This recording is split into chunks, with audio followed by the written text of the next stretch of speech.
Happy New Year. Welcome back. Here. It's great to see you all. We just had a very productive meeting with our chairs, and I want to commend all of them. Chairman Rangel, Chair of the Ways and Means Committee, Mr. Miller, Chair of the Education and Labor Committee, Chairman Waxman, Chair of the Energy and Commerce Committee, Chairwoman Louise Slaughter, Chair of the Rules Committee, for the important work they have done and that they are doing.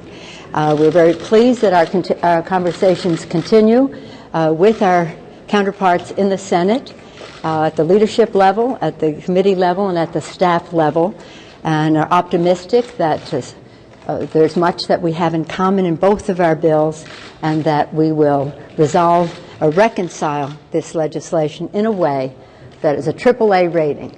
Affordability for the middle class, accountability for the insurance companies, and accessibility to many more people in our country to quality, affordable health care. With that, I would like to yield to our distinguished majority leader for any comments you may have. Thank you very much, Madam Speaker. We passed a very historic health care reform bill. The Senate has now passed its health care reform bill. And obviously, it is necessary for us to reconcile these two bills. There are significant differences. We will be discussing these over the next coming weeks. We expect to move very, very forcefully on this effort to bring these two bills together. We are very hopeful that we will pass a conference report in the near term and send it to the President for his signature. Teddy Roosevelt started this effort almost a century ago and said that we needed to make affordable, quality health care available to all Americans. Over the ensuing century, we have not accomplished that objective. We have now moved further than at any time in history on a bill that does exactly what Teddy Roosevelt and many presidents, Republicans and Democrats who followed him, said that we needed to accomplish. We're here working on that effort. We are going to be successful. I know the President looks forward to signing a health care reform bill which provides affordability and accessibility and accountability, of which the Speaker spoke. Thank you very much.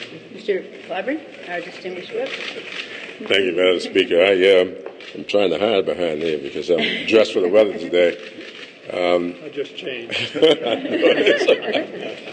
I do believe that all of us heard from our constituents over the holidays, and we know that they're looking forward to us using the time between now and when we reconvene to have legislation well on the way to reconciliation.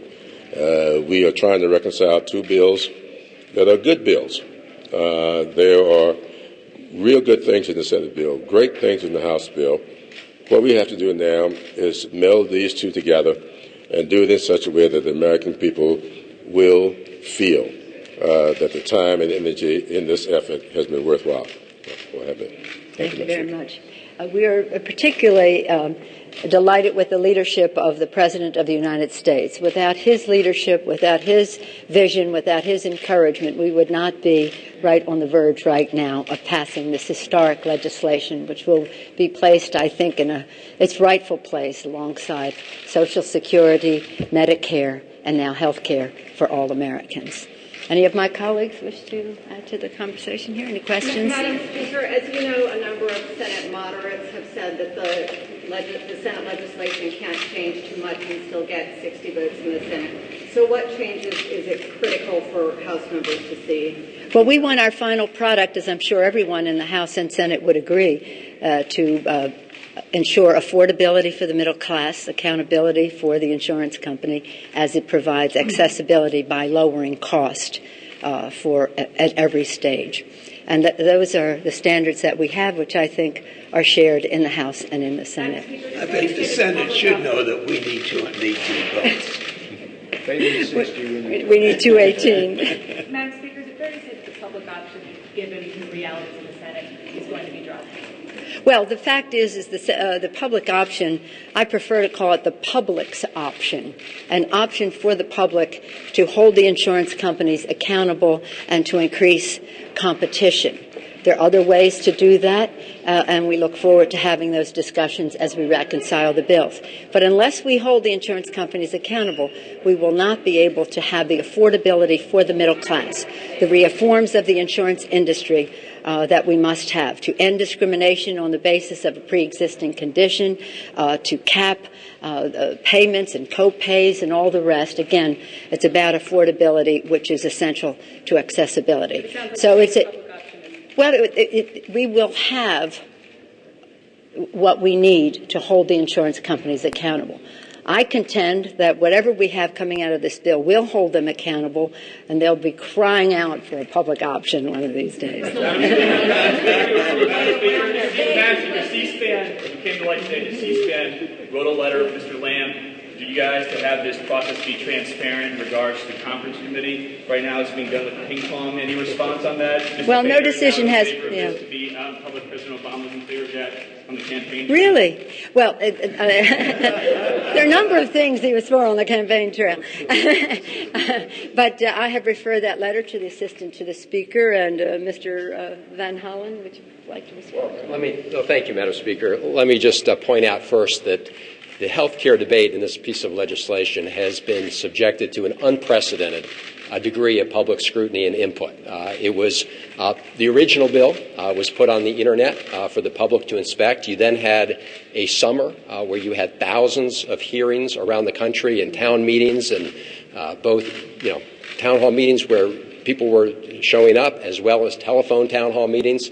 You had a whole series of hearings. In fact, I think it's important to note there were over 100 hearings held by the chairman of the three committees who are here with us today, heard from 181 witnesses, 83 hours of markup. The list goes on. So we will continue to have that kind of open process as we go through this next phase. There will obviously be discussions between members of the House and Senate, but we will continue to keep the American people informed as we have in the earlier stages of this legislation.